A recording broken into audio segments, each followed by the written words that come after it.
Rarely has mankind hesitated. It is time. Nick Solo Variety Alien Time Show. Nick Solo Variety Alien Time Show. Nick Solo Variety Alien Time Show. Nick Solo Variety Alien Time Show. Greetings, ladies, gentlemen, governments. You know what? No, not doing it. I am not starting my show this way. That is in the past.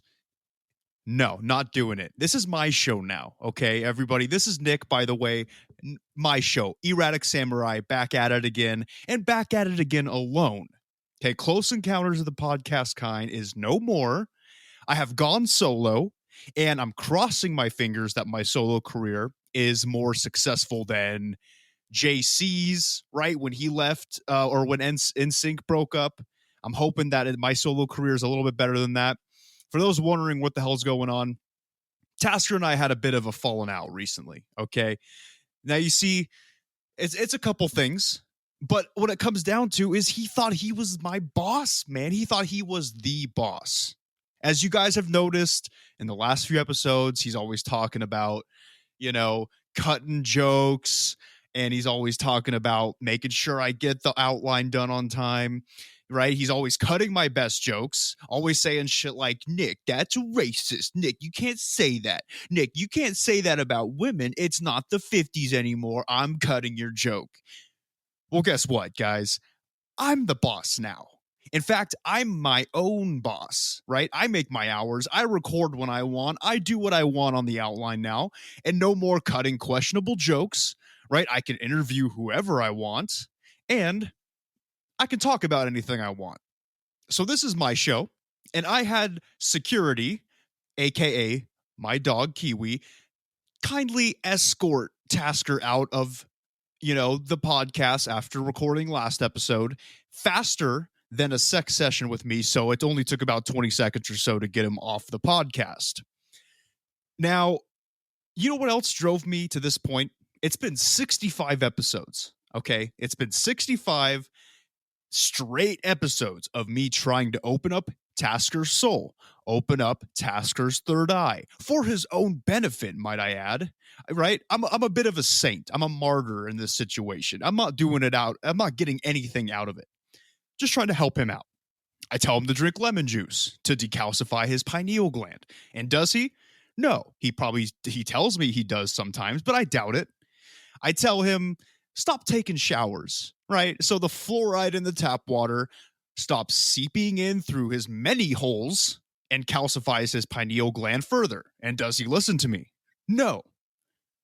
But that is the problem with artists, right? Always thinking in the second and third dimension, as we've talked about before, because their jobs depend on it. And I get that to a certain degree, right?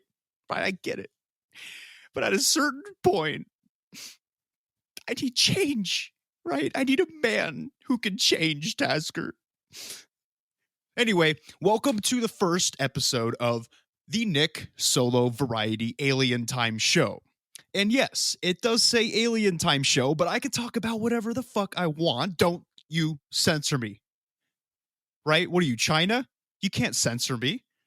And speaking of China, here is an alien abduction fanfic that involves the band BTS, right? I think this is quite a popular band with the young people these days. BTS. So are they China? Are they from China?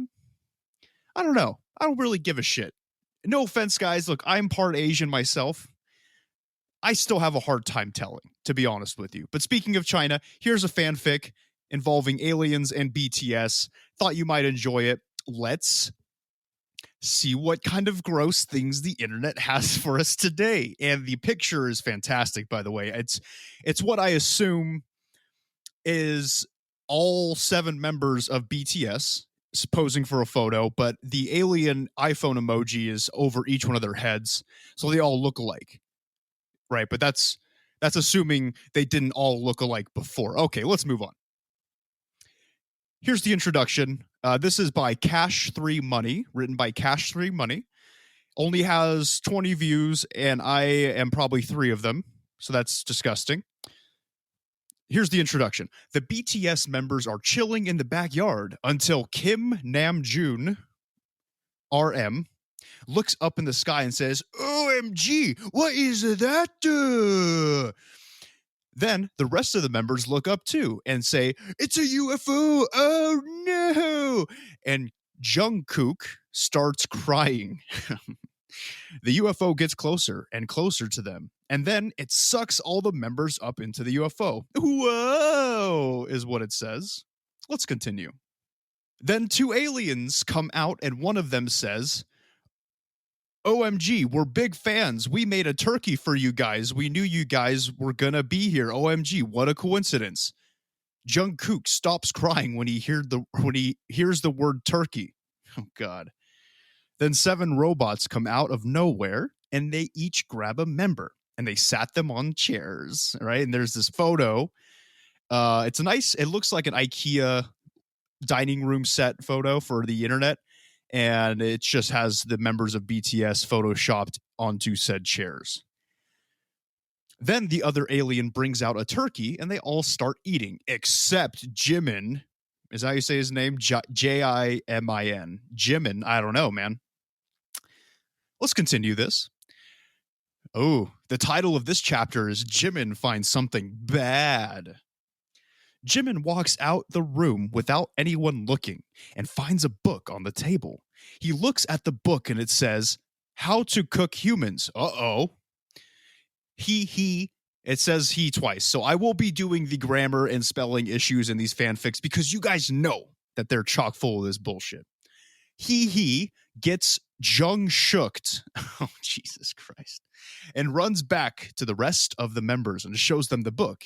He says, oh, they're trying to fatten us up to eat us. The two aliens run to the BTS members, and one of them grabs the book from Jimin's hands and blows the dust off. And now it says, How to Cook for Humans. Oh, it's cute. Then Jimin grabs the book back and blows off more dust. And now the book says, How to Cook 40 Humans. And they spelt 40 Fourty. All right. Then the alien grabs the book back and blows off more dust. And now the book says, How to Cook for 40 Humans. Wait, is that how you spell 40? Were they correct? Hold on, let me look this up. I might be the idiot. Now I'm second guessing myself. 40 or 40? 40 is the proper. Yeah, so I was right. They're idiots. Okay, so there's no U in 40. Come on, guys. Anyway, so again, they blow off the dust on the book for like a 5th time. It says, How to Cook for 40 Humans. Then Jimin says, Oh, sorry. And the alien starts crying. The other alien says, She just wanted to make a turkey for y'all because she was an army, and this is what you guys do. What? The 7 robots from earlier come out of nowhere again, and each robot threw a member off the UFO. The end. That was it. That was the BTS alien abduction. It says to be continued. I will not be checking to make sure that is the case. I don't want to know any more about BTS. I don't want to know anything else about this person's alien abduction fantasies with BTS, to be honest with you. Like, I can kind of get it, right? I can see, like, I looked up pictures to see what BTS looks like. They're androgynous enough to where, like, I get it, you know, but it's just not my thing. And it's kind of disrespectful to aliens. I mean, just saying. I'm just throwing it out there. And that's another problem I have with Tasker. He was kind of disrespectful to aliens, right? Right? I spent all this time doing research. I spent all this time trying to find the truth behind different alien species and their agendas. And Tasker just comes in willy-nilly with his lazy, half-assed, skeptic viewpoints and trying to debunk every way that he can. And it's just like, man, come on. Right? If you're not going to open up your third eye, that's fine. Let go with the flow, though, because when they come down and it's either the reptilians that are going to start fucking eating us, or the Palladians who were going to like be our saviors and take us aboard a starship, right? Like in that Styx song, then you're going to get left behind because you've just been an asshole this whole time to the aliens. That's just me, man. So, respect the E-rratic Samurai says, respect the aliens. RESPECT. Please don't abduct me. Okay, guys. Now, this next fanfic is an interesting one. And I mean interesting by basically meaning gross. It's fucking gross, okay? So it's taking the furry degeneracy that I've been on and on about and making it worse somehow because it taints something that was once near and dear to my heart. Pokemon, okay? Pokemans, if you will. And enjoy this, all right? Enjoy this as much as I didn't. This is explicit. I'm on a website where they create fanfic, and there are different tags that you can put your fanfic under. I'm just going to read some of the tags. Okay, so this is Pokemans. And let's go ahead and look at the tags. Okay. Oh, geez. All right. Explicit sexual content. Harems. Pokemon. Human/Pokemon relationships. Human/Pokemon sex. Humanized Pokemon. Oh, okay. Reader insert. POV second person. Threesome. FFM. Foursome. FFFF. That's 4 females. Multiple orgasms. Multiple partners. Multiple sex positions. Hand jobs. Oral sex, blowjobs, cunnilingus, vaginal sex, vaginal fingering, rimming, cum eating, cum swallowing, cum shot, cum sharing, snowballing, kissing, French kissing, cream pie, breeding, impregnation, lactation kink, breast fucking, breastfeeding, large breast, deep throating, face sitting, face fucking, lipstick and lip gloss, cock worship, happy sex, group sex, mating cycles / in heats, rutting. I don't even know what rutting is, and I'm not looking it up. Missionary position, doggy style, cowgirl position, pheromones, aphrodisiacs. Yikes. I'm not going to read the whole thing, guys. It's long as hell. I think in its entirety, holy crap, it's long. Yeah, it's about 32,000 words. So I'm just going to read until one of us throws up. All right. Whether it's you or me. Okay. And this is by somebody named Fantasy EX. Good for them. Good Lord. Okay. So here's the background. So after your eventful night with Lopunny and Sarina, you wake up to find your Pokemon have had a talk with the rest of your team. Apparently, they've managed to convince the rest of their Pokemon to let you knock them all up. All 16 of them. Oh, God. Okay, come on, guys. This is not fun. This is not what you're supposed to do with Pokemans, dude. Okay. You wake up feeling exhausted, yet strangely refreshed. Your body is sore. Your sheets are soaked in sweat, among other things. And I don't know some of these Pokemon names. Sarina and Lopunny are cuddled up beside you, suspiciously peaceful expressions resting on their faces. And I want everybody out there to know Lopunny is literally just like a bunny Pokemon, okay? So that's what we're dealing with here. With all the mischief they got you into yesterday and well into last night, you half expected to wake up with at least one of them riding you or sucking you off. You're pleasantly surprised then to see them behaving, if only in their sleep. You smile, put the 2 Pokemon close, and nod off again, slightly softly as you slip back into sleep. Okay. You wake up a bit groggy, stirring out of sleep in response to some noise in your room. You roll over to notice that your Pokemon aren't in bed with you anymore. You sit up, glancing around, confused. You spot a scrap of paper on your nightstand with a hastily scrawled note. And the note says, Master, went to Pokemon Center. Back soon. Love, Lopunny, : 3 face. like the cat anime face that Tasker so probably fonded. Rip, right? You can't help but smirk, chuckling at the messy handwriting and the little lipstick print on the paper. Oh, God. Blinking away the sleep in your eyes, you begin to come to your senses and read the note over again. Then one more time.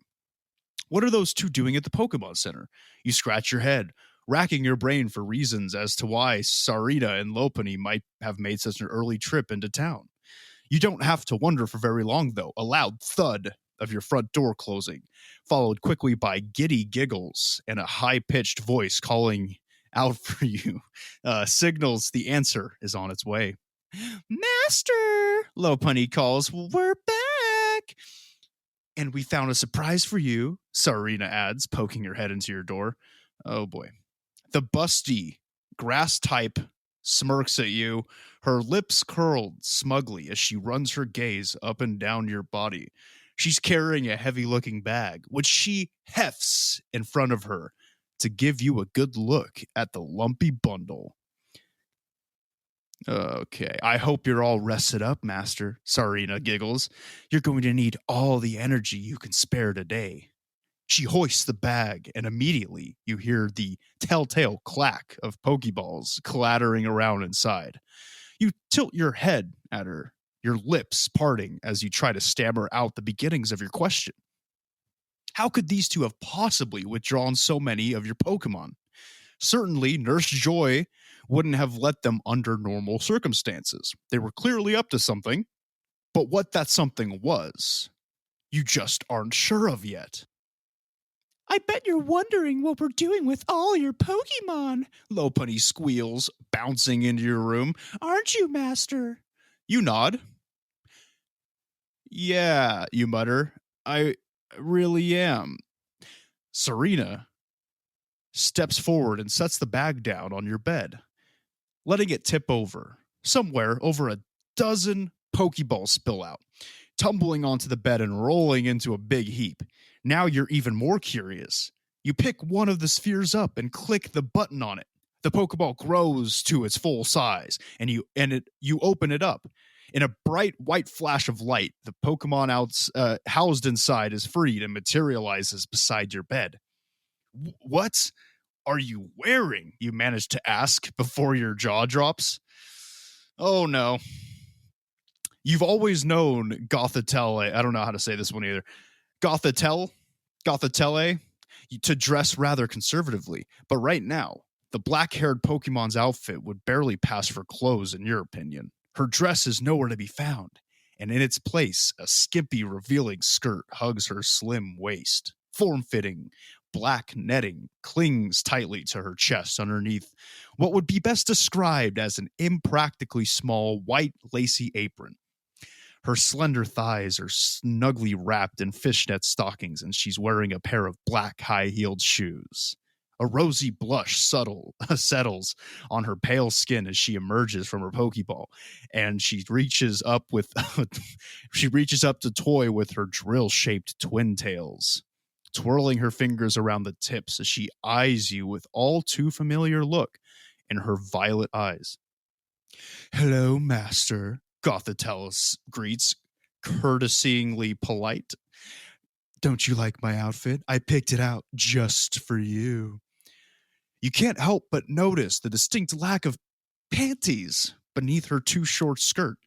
Your eyes widen a bit at the sight of her smooth, flushed pussy. Okay, all right, here we go. You look her up and down, your heart beginning to race as you realize what is probably happening. Your Pokemon wouldn't have dressed up like a slutty French maid if she just didn't have plans for you after all. It's a good look for you, you admit, but what exactly is the occasion? Gothitelle grins and leans forward, tugging her apron down just a bit to reveal her cleavage. She might be a bit smaller than Sarita and Lopunny, but she's very stacked for her size. Her breasts bounce as she bends over, her purple lipstick shining in the light. I think you can take a guess, Master, she giggles. But if you still don't get the idea, a pink glow surrounds another Pokeball, which hovers into the air and expands to its full size. It opens up and releases a stream of light. The glow settles next to Gothitelle. You can find yourself surrounded by 4 of your Pokemon. Alcremie, I think that's how you say that Pokemon. Alcremie comes out of her capsule with a confused look on her face. She's sucking frosting from the tip of her finger, and she glances around for a moment, blinking her big pink eyes. Her cream-colored hair is styled almost like a pile of whipped dessert, swirling into a peak topped by strawberry pin. I need to look up this Pokemon real quick. I don't know what Alcremie looks like. I'll describe it to you guys, but I have a feeling it's literally like a dessert. Oh, for fuck's sake. All right. So it's pretty much just a it's like if a pile of whipped cream had eyes. Okay? And that's what's happening here. This is the one that he wants to bang. One of them. Jesus Christ. Do you see what happens, guys? We start giving furries an inch and they take a mile, right? We're not allowed to bully them anymore, so then they start fucking Pokemon. I don't know. That's my opinion. Let's keep reading and see if this is just smut or if it's just smut. Okay, there's no redemption here. Hey, why did you let me out so early? She whines. I didn't get to finish my cupcake. Alchemy puffs her cheeks at Gothitelle, who simply shrugs, chuckling at the pudgy Pokemon's frown. Like Gothitelle, Alchemy seems to have made a few adjustments to her outfit. Okay, good. Her lemon vanilla dress has been shortened into a skirt, hemmed by silky fabric made to look like piped cream puffs. Her top stops well below her collar, and her plump, busty breasts are threatening to spill out at any moment. The creamy flesh of her chest wobbles and jiggles, and you can see her puffy, gumdrop pink nipples peeking over her top. Her this is fucking disgusting, man. Who wrote this shit? Her thick thighs are snugly squashed by high socks to match her skirt, and she seems to have kicked off her shoes at some point. Guys, remember, this is a pile of whipped cream, okay? Where did you guys get the money for all these new clothes, you mutter, not taking your eyes off Alchemy's chest. Don't you worry about that, master, Gothitelle chirps, pushing you down onto your bed. Right now, all you need to think about, she pressed her finger against your bare chest and slowly traces a path down, her nail gently dragging its way over your skin, is us. Alchemy finishes Gothitelle's teasing statement, chiming in with a playful, squeaky tone as she leaps onto the bed. You and Gothitelle bounce for a moment, the psychic Pokemon yelping in surprise as she's tossed into the air by Alchemy. You can't help but giggle along with your chubby fairy Pokemon. Okay. You understand well enough what's about to happen, but Lopunny can't contain her excitement and butts in to explain everything to you. Everyone else is so excited when you told them what you did with us, master, she squeals. First, Gothy asked if we could get you to breed her. Then Rosie said she wanted to get pregnant. Then Lily, then Vespi, and hang on, you stammer. Just how many of you are in on this? Lopunny counted on her fingers for a moment, pursing her lips in concentration. 4, 5, 16, she happily announces, not counting me and Serena. Your jaw drops as Gothitelle straddles your waist, giving you a shrug and a reassuring smile. 18 Pokemon. That every single female Pokemon you've caught thus far. Somehow, Serena and Lopunny have, with very little effort, it would seem, convinced them all to let you knock them up. You're about to object. Of course, last night was, after all, the best night of your life. But you can't help but think that it's about to be a long, long day. Don't worry, master, Alchemy says cheerfully. It's going to be so fun for everyone. She scooches over to your side, leans down, and plants a nice long kiss on your cheek. When she pulls away, you're left with a strawberry pink lipstick print on your face. Clearly eager to get started, she swings one of her plump thighs over your head, leaving you lying beneath her skirt. Just like Gothitelle, Alchemy had neglected panties. You can't help but wonder if all your Pokemon decided to go commando today. The thought passes quickly enough as you take in the sight of what's hidden up Alchemy's skirt. Her soft, creamy thighs practically spilling out of her tight socks are spread just wide enough to give you a good look at her pussy. Plump, rosy pink with arousal, and topped by a neat little tuft of vanilla blonde hair. Alchemy's lower lips are nothing short of irresistible. I don't feel so good. Alchemy drips her hips with a soft poof, and her chubby bottom comes down on your face. She squeaks happily, squeak, as you let out a muffled grunt. Oh my God. Your mouth flush against her sweet, puffy pussy. You also reflexively stick your tongue out, dragging it in between Alchemy's soft, tender lips. She squeezes her juicy thighs together around your head, squashing you between their pillowy flesh. A moan escapes her lips, and she leans on your chest as Gothitelle eases herself into position. You feel Gothitelle's much more slender frame, rude, by the way, sir, much more slender frame, straddling your waist, and she grinds against you, her bare pussy rubbing against your erection through your underwear. She steadies herself with her hands on your waist, leaning forward and moaning softly as she rubs against you. Oh, master, Gothitelle gasped. It feels so big. Who fucking wrote this, man? Who had the cojones and the degenerate genes in their body to write something like this? Guys, I'm like an eighth of the way finished with this. Maybe not even that. And I don't know how much longer I can do this. Somebody took time out of their lives to create something so vile. Good Lord. Okay, here we go. You feel her shiver. Most of your attention is devoted to Alchemy's pussy at the moment. You lap at her folds, your tongue sliding back and forth along her delicious, sugary sweet slit. Yeah, buddy. You're amazed at the taste, moaning into her cunt as you hungrily lick away, savoring the sweet, tart flavor of her juices. Okay. She starts to move just a bit, whimpering and moaning softly, then begins grinding her against your face.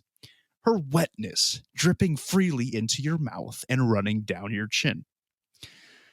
I can't wait to feel this inside me, Gothitelle moans, her voice dripping with eager, greedy lust. You feel her lean her weight forward and hear a surprised squeak from Alchemy. Gothitelle moans, her voice muffled, as she fumbles with your underwear, managing to free your cack after a moment. The breathless gasp, moans, and wet smacking of tongues above you tells you that Gothitelle and Alchemy are entwined in a deep kiss. Okay, all right, guys, I'm calling it at this. I can't go on any further. This is just too much for me, right? Like, it would be fine if it was humans, I suppose. But I mean, it's one thing to have it be like anthropomorphic wolves, right? I can make fun of that, haha, bunch of furries, you know what I mean? But then it's Pokemon, right? And these furries have taken something that I used to love as a child. I used to have a lot of fun with. I still sometimes play Pokemon, believe it or not. Don't tell Tasker, all right? Don't tell Tasker.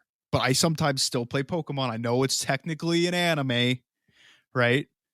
But it's so ingrained in my childhood. I grew up with it. It's fun, so I still play it. And then to read somebody's smutty fanfic eating out an innocent looking whipped cream Pokemon and like, and there's like a bunny involved. It just doesn't make any sense. And it's something that I'm not super into, obviously, right? This is just taking furry stuff and it's furry shit on steroids.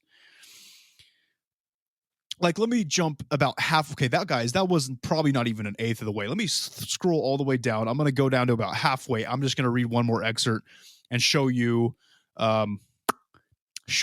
what kind of stuff we're dealing with here. Oh boy, you're really having a hard time deciding who you want to fuck first. You grip your cock, hardly even noticing yourself stroking as warm, slippery pre-cum gushes from your tip. I really hope there's no children listening to this, by the way.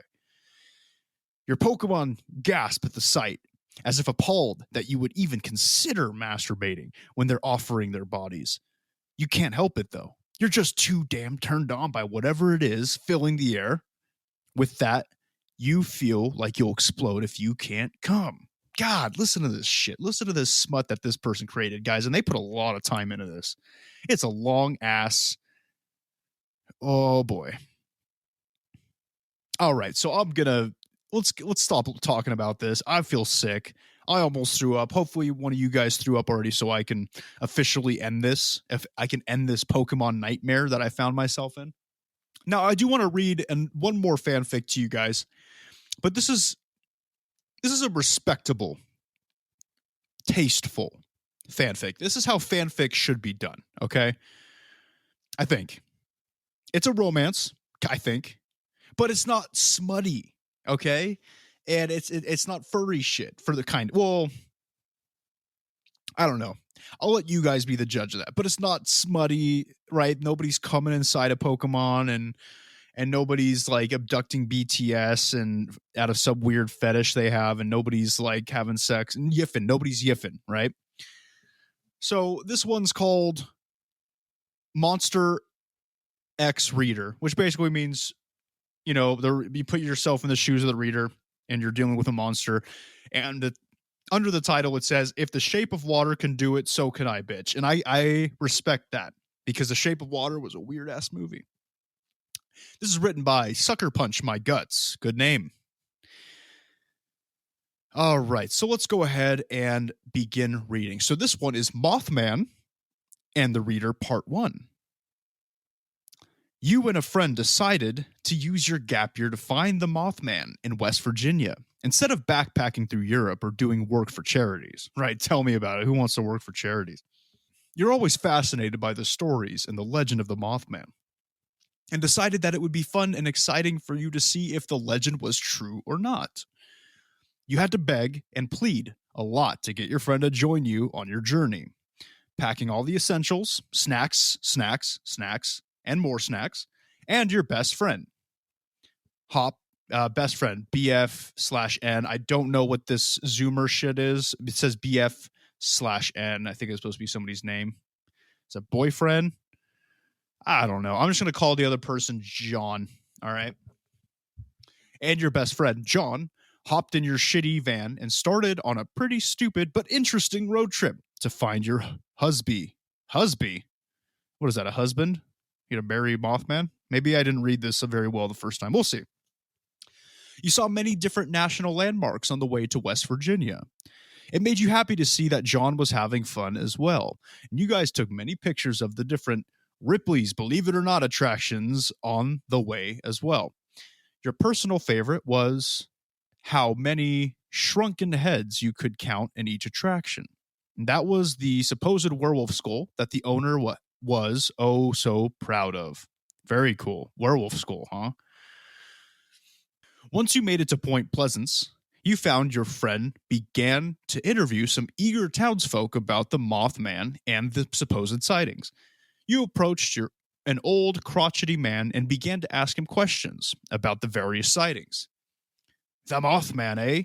Well, I happen to know where the best dwells. I think he meant to type out beast, where the beast dwells. He said matter-of-factly. Will you please lead us to his location, sir? You asked with determination, gleaming in your eyes. He looked at a loss for words and stammered a little as he spoke. Well, I'll tell you where he is. I have many chores to do, so I can't show you exactly. But he lives amongst the trees deep in the forest to the south of this here spot. Just look for signs. He quickly added and began to walk into his house with a hurried pace, right? He's hiding something clearly. I added that in. Well, that was encouraging, John said sarcastically. You rolled your eyes and grabbed your friend's hand and led him/her back to the van. God, I'm just getting tired of these pronouns, man. I named him John, so I'm going to say it's a her, okay? Oh, I'm sorry. Did you guys assume that since I named it John, it was going to be a boy? You just assumed its gender? Nice. Good job. Good job, guys. It's a girl. After loading some gas into the vehicle and putting out the word that you were going to go out into the woods so that people would remember you guys if you died. What? It's just a precaution, you assured your friend. Whatever, man. If I die, I'm going to kill you, she said. After a couple hours of searching in the woods, you guys retired to your van. Unfortunately, your van refused to start. It gave a sort of sputtering cry for release. What? We need to jerk off the van now? A sputtering cry for release as you tried to restart the engine to no avail. Okay, don't freak out, John, but I think we're stuck in the woods, you said anxiously, trying to keep your wavering voice level. She just sighed and lit up a cigarette. Hey, don't light that cig here. It's the woods. You could burn down the whole forest. Fucking hippies. You stated as you yanked it out of her hand. I'm sorry. I just do that when I'm nervous. Jeez, she said. Well, don't be nervous. We can still make it out of these woods if we follow the tire tracks. What tire tracks? You turned to look behind the van and noticed that the pine needles had absorbed the tire tracks and left nothing behind. Now you were completely hopeless. Well, we can still just head the way we came from, you said, trying to scramble up some courage and hope. Your friend shrugged and pulled out a flashlight from her backpack. It was starting to get very dark very quick. The two of you began to traverse the woods to try to get back to the town. Perhaps waiting in the van was the smarter decision, but you guys weren't exactly Einstein and Neil deGrasse Tyson. And they spelt Neil wrong. It was Neal was how they spelt it. That's awesome. But they got deGrasse right. That's weird, right? You would think that they would misspell deGrasse and spell Neil correctly. I don't know. Whatever. Fuck it. You heard a strange noise, like a sort of chittering and clicking, and you pointed the flashlight's beams up into the trees, and you saw nothing. Your friend noticed you were frantically searching the trees and pointed her flashlight up too. After about a minute of scanning the trees, you shook your head and continued on. However, you kept hearing the noise, and you paused as you heard a swoosh from up above. What the fuck? Okay, I'm going back to the van. Fuck you for this trip, John said. John said while running frantically back towards the van.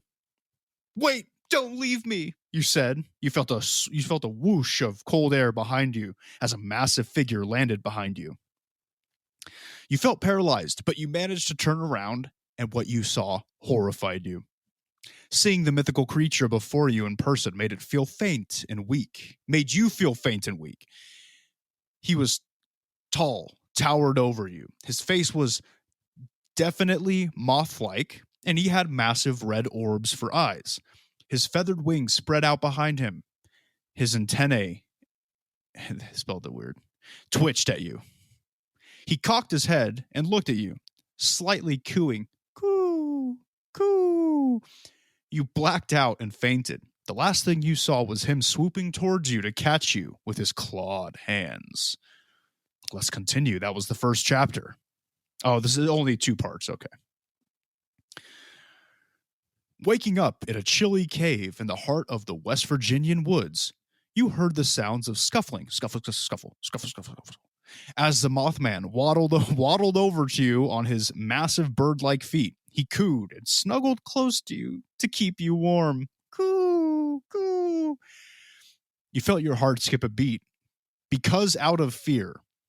Okay, now I think this person's been writing this too long, right? It was like going on too long, and I think the grammar was never really good, but now it's just starting to drop off completely. But I'm not on Wattpad.com to be a fucking to be like an English major and shit, you know? You wanted to run and scream, but some part of you felt comforted in this big guy's arms. Nice giant moth bird thingy, you said as you pet his back. The fur he had wasn't really fur. It was a sort of hybrid of moth wing and bird feather. Dude, that's my Native American name, by the way, mothwing and bird feather. It left moth dust on your hand, and he looked at you with eyes that were big and owl-like. They didn't glow like they did at night because it was only reflecting back red. What? You laughed nervously at the whole situation, but noticed that he wasn't going to hurt you. You moved to touch his wings, and he shivered and picked you up in his big ol' arms. It does say big ol' arms, O-L apostrophe. God. You held on to his body, and he was careful not to pierce your skin with his massive clawed hands. He lifted you up and flew you out of the woods. You felt the wind whooshing through your hair, and you buried your face into his chest, or what you presumed was his chest. How could you confuse that? What are you talking about, dude? What are you talking about? How could they not know what the part of the body with the chest was? Now they're just making word salad. Okay. And waited for him to put you down. He set you down right on the outskirts of the forest. You felt your feet hit the ground and you smiled. Turning around to face him, you gave him a little kiss on his beak. He cooed and did a small little dance, and you laughed. Coo, coo. I hope we meet again, Mr. Mothman. He saw the approaching police vehicles, and he fled the scene. You watched him leave and sighed wistfully. Turns out, John had called the police after she saw you abducted by a, quote, massive hairy hobo, unquote, and the police were called in immediately. It was 2 years after the meeting, and you still visited the Mothman any chance you got. He was very fond of both you and your clothes. You've woken up in the morning once with your shirt halfway eaten off your body. I get it, because it's a moth.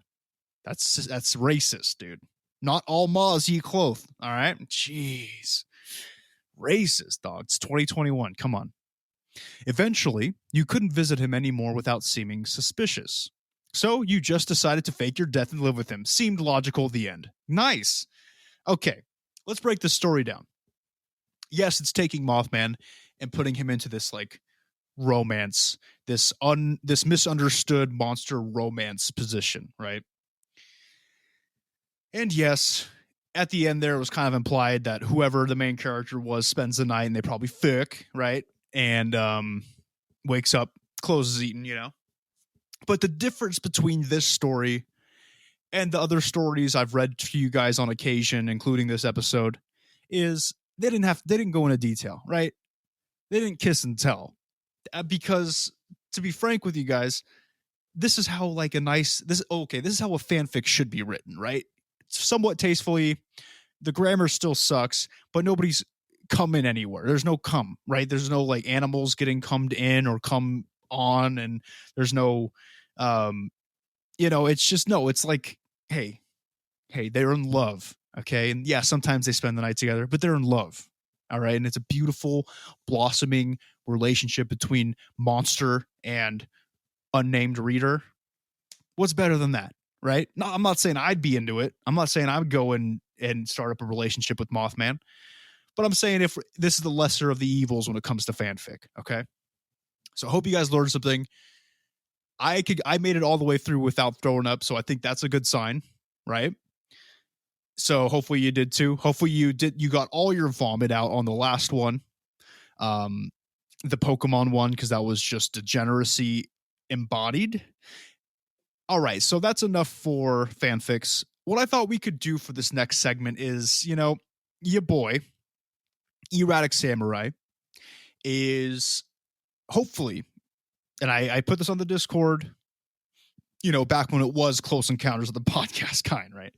I put this on the Discord saying that I hopefully in the near future here going to be an official MUFON field investigator after passing the test. So what I thought I would do is start bringing a little bit more MUFON into our world, right? The Mutual UFO Network. And I'm sure a lot of you guys out there know about them. And let's talk about some recent cases that have been released publicly from MUFON. So the first one we have is a delta-shaped object silhouetted by moon, reported or released on February 16th, 2021, this year. Okay. This is case number 113663. Suzanne, Mark, and Tyler, last name withheld, were on a family vacation in Divide, Colorado. Suzanne claims to have seen a, quote, dark object reflecting off the moon, unquote. Divide is in the vicinity of Colorado Springs, approximately 60 miles south of Denver. Colorado Springs is the location of the U.S. Air Force and U.S. Space Force Academy. Peterson Air Force Base is also located nearby and adjacent to the Colorado Springs Municipal Airport. Colorado Springs is home to the North American Aerospace Command, NORAD, and the Space Force's 21st Space Wing. Okay, so they pretty much just laid out, they pretty much laid out every reason why it couldn't be a UFO. And I understand, or like at least an alien UFO, right? I mean, there's Air Force bases. I'm looking at the picture right now, kind of hard to make anything out, make heads or tails of it anyway. But it did say it was delta shaped. Now, what the fuck does that mean? Let me look this up. If it is what I think it is, let's see. Oh, yeah, it's just like triangular, kind of. Okay. So, hate to say it, this is just Nick's official stance on this case. Looking at the picture, finding out that basically the entirety of the Air Force is based out of Colorado Springs, which is right nearby Divide. I'm going to say probably some kind of stealth craft from the Air Force. A good ufologist must know when to concede to the truth. Okay. And maybe Tasker was rubbing off on me a little bit. I don't know. I don't want to think about it. I don't want to think about him. But I will say it's a little sketch that we have so many Air Force bases and Space Force bases next to where this triangular shaped object was sighted. And there are plenty of delta shaped stealth bombers and such, and even some fighter jets that look like delta shaped. So I don't know. I'm going to say it was not extraterrestrial. Let's move on to the next one. Boomerang reported over Long Beach. Oh, LBC, huh? LBC.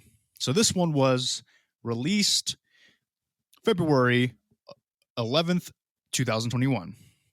Case number 113698. Miguel, first name withheld, while doing his regular exercises and stargazing in his backyard, reported seeing a boomerang traveling from the northeast, generally over Greater Los Angeles region, to the southwest, generally over Pacific Ocean towards Santa Catalina Island. According to Miguel's CMS report, and CMS, by the way, stands for Case Management System, the boomerang was over 300 feet in size. Damn. Had a dark surface, while white exterior lights, no emissions, and no sound. It maintained a constant speed and elevation, had, quote, fuzzy edges, unquote, and a mist or shroud about it. There were no colored running lights on the extreme ends of the boomerang. Oh, I see why they pointed that out, because if there were, it could have been a plane. But there were not. He saw a helicopter in the area after the object flew past. Miguel attached the artist's impression of a boomerang shown below to illustrate what he saw. It was at a distance of more than 1 mile. Okay. This reminds me a lot of, these are pretty common sightings, right? A boomerang shape, bright lights, usually white, that form a V formation on underneath the object. No other colors, usually just white. Kind of reminds me of the Phoenix lights, which is something that I'll probably talk about in the future. The Phoenix lights. But the only thing that has me kind of questioning this is the fact that he saw it at over a mile. I mean, I guess if the object was big enough, I guess just over a mile wouldn't be too far away to see something and make it credible, but hard to tell, right? I think that's an interesting one because this is such a common shape and a common sighting seen throughout the world for UFOs, this boomerang shape, right? Interesting. I like that one. So I'm going to say undetermined. Officially undetermined by Nick. All right, guys, here's another one. This was a case released on January 11th this year. It's called Black Chevron, again, sighted over Tennessee. Case number 112819. Joshua, last name withheld, was relaxing on his apartment balcony when he observed a very large V-shaped object over Cordova, Tennessee, a suburb of Memphis. The craft had a black surface color, and 5 white external lights facing toward the ground. The white lights were unwavering. It was estimated by Joshua to be between 500 feet to 1 mile in distance, and the lowest altitude was greater than 500 feet under a cloud cover. The object, which Joshua associates with the military, was observed for approximately 2 minutes and maintained the same altitude throughout the sighting. Again, guys, we're seeing these boomerang, chevron, V-shaped. It's all the same. Those are all the same meaning. We're seeing these shaped objects all over the place. Same white lights underneath the object. Something's going on, right? This is I don't know what species is involved with these shaped objects, these crafts, but there's apparently a lot of them. And more of these sightings are coming out. Again, it reminds me of the Phoenix Lights. If you guys don't know what the Phoenix Lights are, look them up on YouTube. Fucking crazy, dude. Okay. Eventually, I will talk about them in detail. And let's do one more case. This one is from January 6th of this year, titled Yellow Orange Sphere, sighted over Pennsylvania. Case number 113005. Near midnight of the new year, Jordan and 3 other witnesses sighted a yellow-orange sphere about 60 degrees above the horizon in Beavertown. Show you a Beavertown. Beavertown, Pennsylvania. Beavertown is located in Pennsylvania's Appalachian Mountains. Woohoo! The sighting lasted for about 2 minutes while the object blinked, pulsated, and glowed. Glowed. Is that it? Is that the right way to put that? And glowed? Doesn't sound right, does it? Is there a different way to pulsated and glue? Glue? I don't know. I don't fucking know, man. There were no sounds or emissions. Very common. As we all know, usually no sounds, usually no emissions when it comes to UFO sightings. And yellowish, orangish colored lights aren't that uncommon. If you guys would remember to, when we did the episode, when we just did our Dyatlov Pass episode at the end there, when we were talking about the theories, hikers had seen yellow, orangish colored lights in the sky previous to the Dyatlov Pass incident. So seeing UFOs this color, pretty common. I would say this is like another common thing. It's these things we're seeing are commonalities, right? These sightings. And the more and more we see, the more and more people try to explain it as swamp gas. I'm like, okay, yeah, show me a swamp in Pennsylvania and I'll give you like $1 million, right? So something weird is happening. Something weird is definitely going on, guys. And you know what? Speaking of UFO sightings, speaking of, the truth, it's been fun reading stuff, but I actually have somebody in the studio to interview. It's a real UFO witness. His name is Ralph Leroy Kinsdale. So please, everybody, welcome our guest, Mr. Kinsdale. Right. Nice, dude. Yeah, thank you for having me. And really quick, it is Mr. Kinsdale, right? Not Mrs. Yeah, Mr. is fine. Yes. Okay, I thought so, right? But you can't be too sure these days. You just can't be too sure, right? Because if you were post-op, I would tell you to sue your plastic surgeon, right? You know what I mean? Anyway, let's get into the topic at hand here. UFO. You saw one. Now, tell me, what exactly were you doing when it happened, right? We got to know. Walk us through the evening. Well, I'm a farmer, right? So I was out in the fields one evening just making sure that everything was all right with my crops. All right, gonna be honest with you, Farmer John's pork sausage. Who gives a shit about your crops, man? Like, I'm not looking for a biography. Get to the sighting. Okay, we're getting to the end of the episode here. Getting to the sighting. Well, now, I think it's pretty rude of you to treat a guest this way. Hey, man, this is my show now, okay? I am not taking shit from anyone. So you either get into the UFO sighting, or so help me God, I will take back the $10 I gave you to do this interview and burn your fucking crops while you sleep. Do you understand me? And I might have sex with your daughter. I don't know. Yeah, okay. Well, anyway, I was out in the field, and all of a sudden, the floodlights around the barn and the house went out, and it was pitch black. I freaked out because I have been deathly afraid of the dark since I was a little kid. Oh, pussy. Pussy. And then out of nowhere, a massive light came out of the sky, or multiple lights, I should say. It illuminated the entire field I was working in. I was transfixed on it. And when I looked up into the sky, I saw the lights were lining the outside of what looked like another massive triangular shaped object. Wow, that's interesting. Using words like illuminated, transfixed, triangular. All right, calm down, Webster. I know this is your first podcast interview, but put away the thesaurus. You're making some of us look bad. So let's get this going. So you saw the light, right? Sounds crazy. So what happened after this? Because according to your report, it was just a sighting, but I got to know, did anything happen after you saw the light? Oh, yeah. So after about a minute of looking at this object above my cornfield, I felt a vibration all over my body.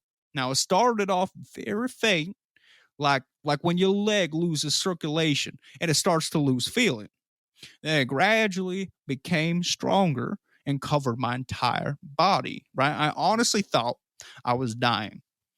Well, you will be dead if you don't get to the good shit already, old McDonald. Let's go.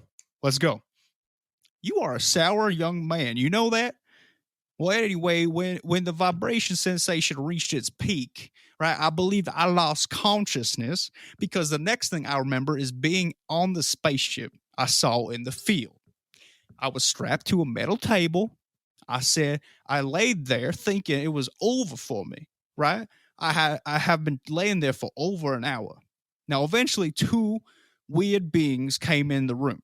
They were tall, about 6 feet tall, and beautiful looking, right? One was a female and the other was a male. Blonde hair, blue eyes, marbly skin. Whoa, hold up. Sounds like Nordics, but I gotta ask you, was the female bumping? Was she thick? Because I've heard rumors about Nordics and we all kind of know where this is going. Well, she was a beauty. I will say that for sure. I knew it, dude. I fucking knew it. Now go on. I have a feeling I'm about to get my $10 worth here in a minute. So let's get this rolling. Yeah. Well, anyway, when the two beings came in, the male told me through my mind that they were not here to harm me. In fact, he said that this might be a decent time for me. And when I mean they told me through my mind, it's like I heard them talking in my brain without them actually speaking. And they could hear my thoughts. It was like a nonverbal conversation. Yeah, it's called telepathy, right? Who is the Webster now, generally? Come on, get on with the story. Hey, fuck you, buddy. Whoa. So the male just said that they would be collecting samples from me, and he left the room, and the female stayed behind. Nice. I was still strapped to the table, and the female alien walked over to the side of the table and cut my pants. I don't think that they knew how buttons and zippers worked, which is kind of weird to think about because they seem so far ahead, right? But once the pants were cut, she pulled out my willy and held it in her giant alien hand. That sucks, man. But the big alien hand probably made it look like you had a baby penis, right? That sucks. Now, I know you're making fun of me, but yes, it kind of did. Anyway, I get very erect for her, right? Painfully erect. And we made sweet love in 2 of 3 of the vaginas that I saw on her body. I tried not to finish inside of her because mom always told me that a gentleman pulls out, but I could not pull out as I was still strapped to the table. God damn, you got 3 vaginas on that thing? Yeah, you bet, man. It was a magical night, and when me and the alien lady finished making love, she left, and the male came back in, saying that I would have a hybrid child out in the stars somewhere someday. And this is great for me because, honestly, my wife and I have not been able to create a child together. Well, here's the good news, Mrs. Kinsdale, Mr. Kinsdale. If you could knock up a Nordic alien chick, you're probably not firing blanks, right? So between everything going on with you and your wife, it looks like your wife has the ovaries and they're about as active as like the Club Penguin servers, right? What? Well, anyway, thank you so much for being here today, Mr. Kinsdale. You smell just about as bad as your name sounds, but hot damn, that was a steamy story. Right. And I know you have to go shuck some corn and, put burning crosses on people on certain neighbors' lawns and stuff. So we'll let you go, but please come back anytime. But next time you pay me. Okay. What did you, anyways? Hey, that was fun. Right. This has been the Nick Solo Variety Alien Time Show. Okay. And we don't need Tasker. Right. Who needs him? Cutting all the jokes. Yeah, the format's a little screwed up now. I'll figure it out, though. We'll get through this together. And I'll replace him with, I don't know, nobody. It's just going to be me, all right? Yeah, I can't make music. And yeah, I can't edit. And yeah, I can't tune. I can't do, like, EQ shit. And yeah, so maybe the quality will drop a little bit. But, who needs him? I did want to say thank you for listening to the first episode of the Nick Solo Variety Alien Time Show. As the years go on with this show, I will eventually get a new format going, something a little bit more like, it's a variety show, but I'll find more fun stuff to bring into said variety, right? Maybe we can do movie reviews, horror movie reviews to be specific. Maybe we can do, I don't know, real interviews instead of me just doing dumb voices. We'll figure it out. And you know what? A lot of this episode was gross, so I really hope that none of your kids were listening. And if they were, you're going to have that conversation with them. It's time to talk about the birds and the bees. And then let them know that there are people out there that take advantage of sex and take advantage of the fact that we can't make fun of people for their sexual preferences and they get away with this shit, okay? So you let them know.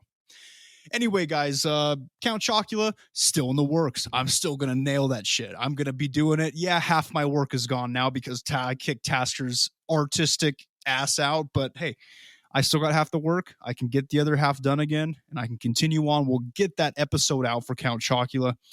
iTunes, rate and review if you would. That would be awesome. Glad to hear from you guys. Spotify. Give us a follow on there. We have new episodes every Wednesday. Instagram at CEOTPK, soon to be changed, by the way. Same with all this shit. This is all going to be changed soon because every time I see CEOTPK or every time I see Close Encounters of the Podcast Kind, I can't help but think of Tasker, and it makes me angry. Anyway, YouTube, Close Encounters of the Podcast Kind for now. Twitter, at CEOTPK1, Facebook, Close Encounters of the Podcast Kind. You can email the show at CEOTPK1@gmail.com. Discord, discord.gg/b6, capital C, capital T, the number 5, capital M, capital X. And last but not least, if you think that we deserve some kind of donation or a coffee, you can visit our coffee at ko-fi.com/CEOTPK. Please don't feel pressured. Just having everybody listen to the show is a donation in itself, and isn't that the most gorgeous thing, right?